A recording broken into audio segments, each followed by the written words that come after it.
Good morning students, मैं doctor Aparna पाठक। हमने last class में डिस्कस किया था अप्राचलिक सांख्यिकी या नॉन पैरामेट्रिक स्टैटिस्टिक्स। अब इसका एक टेस्ट होता है काय वर्ग परीक्षण या काय स्क्वायर टेस्ट। अब ये होता क्या है? यह एक नॉन पैरामेट्रिक स्टैटिस्टिक है, अप्राचलिक सांख्यिकी। इसका उद्देश्य यह है कि प्राप्त वितरण तथा सैद्धांतिक या प्रत्याशित वितरण के बीच अंतर की सार्थकता की जांच करना। इससे पता यह चलता है कि अंतर जो है ऐसे ही आ गया है, संयोगवश या निरीक्षण और प्रयोग के परिणाम स्वरूप आया है। ठीक है। अब यदि निरीक्षण या प्रयोग के आधार पर परिणाम आए हैं तो उसे हम कहेंगे प्राप्त परिणाम या ऑब्टेन्ड रिजल्ट, तथा इसकी जो बारंबारता होती है इसे कहते हैं प्राप्त बारंबारता या ऑब्जर्व फ्रीक्वेंसी। और यदि हम कोई सिद्धांत में कोई परिकल्पना बनाते हैं कि हमारा परिणाम ऐसा होना चाहिए, ठीक है, हम प्रत्याशा करते हैं, एक्सपेक्ट करते हैं कि हमारा रिजल्ट ऐसा होना चाहिए, तो उसे प्रत्याशित परिणाम या एक्सपेक्टेड रिजल्ट्स कहते हैं तथा उनकी बारंबारता को प्रत्याशित बारंबारता कहते हैं। अब इन दोनों परिणामों, प्राप्त और प्रत्याशित परिणाम की बारंबारताओं के बीच अंतर जो हो सकता है वह किसी कारणवश है या संयोगवश है, इसकी जांच करना ही काय स्क्वायर टेस्ट या काय वर्ग परीक्षण का उद्देश्य है। ठीक है। अब हम देखेंगे कि काय स्क्वायर टेस्ट का फॉर्मूला क्या होता है। काय वर्ग परीक्षण का सूत्र, इसका सूत्र है x square is equal to sigma bracket में FO minus FE upon FA। Sigma आप जानते हैं योगफल को कहते हैं, एक्स स्क्वायर यहाँ काय स्क्वायर टेस्ट को कहते हैं। FO मतलब अभी हमने जो बताया प्राप्त बारंबारता, ऑब्जर्व फ्रीक्वेंसी। FE क्या है? जो हम प्रत्याशा करते हैं कि ऐसा रिजल्ट आएगा, उसकी बारंबारता, प्रत्याशित बारंबारता। अब हम एक उदाहरण लेते हैं, काय स्क्वायर टेस्ट का प्रयोग करते हैं। उदाहरण, 240 छात्रों पर एक मनोवृत्ति मापनी या एटीट्यूड स्केल द्वारा व्यवहार का अध्ययन किया गया। इस टेस्ट में 40 आइटम्स या 40 एकांश थे। प्रत्येक एकांश का उत्तर कैसे देना था? 3 विकल्प थे, उन पे से एक पे टिक लगा के, सहमत, तटस्थ तथा असहमत।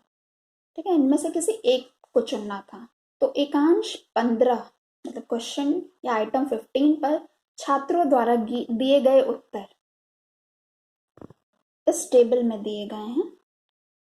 हमें ये पता लगाना है कि समान संभाव्यता परिकल्पना पर प्रत्याशित उत्तर FE से सार्थक रूप से भिन्न, मतलब FO FE से अलग है, डिफरेंट। ठीक है। अब आइटम नंबर 15 पे जो ऑब्जर्व फ्रीक्वेंसी है, प्राप्त बारंबारता, वो है सहमत पे 70,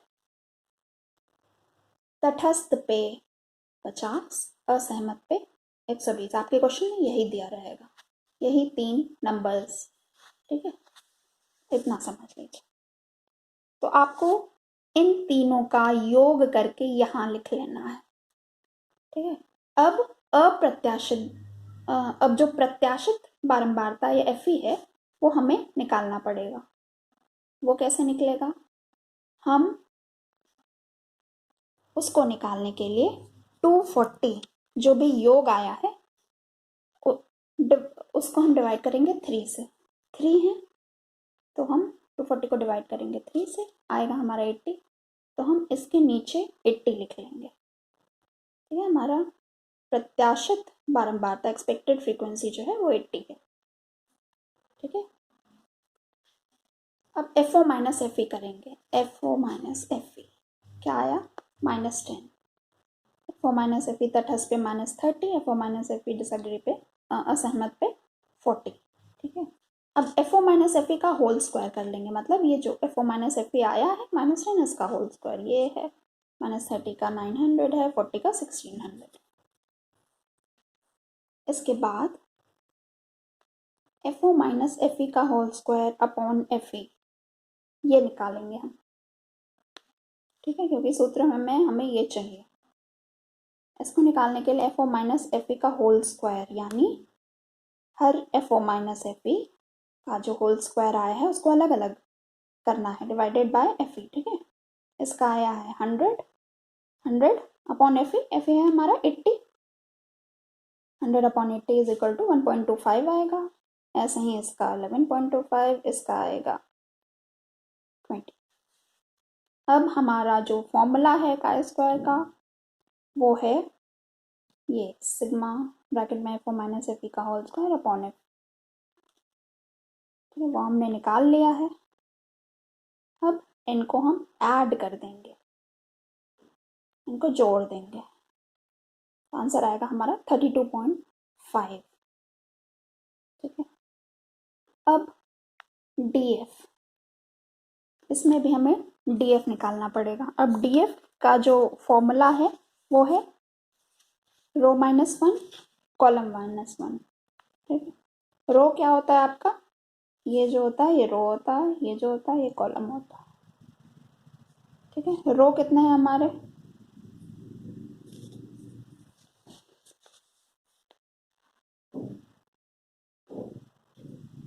रो है हमारे 2, ठीक है, और कॉलम है हमारे 3, 1 2 3, 2 minus 1 into 3 minus 1, 1 into 2 is equal to 2, तो डी एफ आएगा हमारा 2।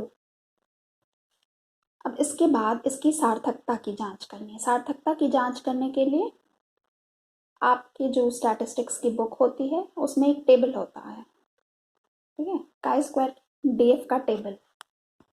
काई स्क्वायर का जो चैप्टर है, लेसन है, उसके ठीक बाद में उसकी एक टेबल होती है, मैं दिखाती हूँ। टेबल ये है, ये आपको मिल जाएगी। तो अब हमें चेक करना है 2DF पे, हमारा आंसर आया है 32.5, इससे ज़्यादा है यानी 0.05 पे सार्थक है, 0.01 पे भी सार्थक है, ठीक है। तो हमारा जो उत्तर आया है वो सार्थक उत्तर है, मतलब कि इसका ये मतलब होता है कि हमारा जो उत्तर आया है वो संयोगवश नहीं आया है, ठीक है।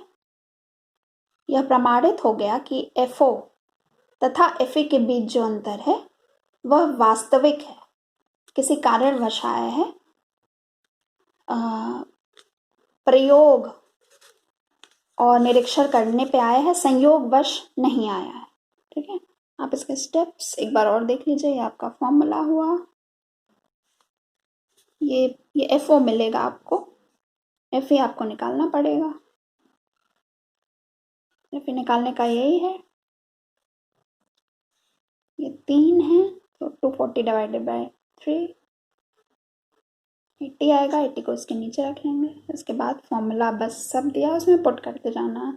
आंसर हमारा ये आएगा 2DF पे चेक करेंगे 0.01 लेवल पे सार्थक। Okay, thank you.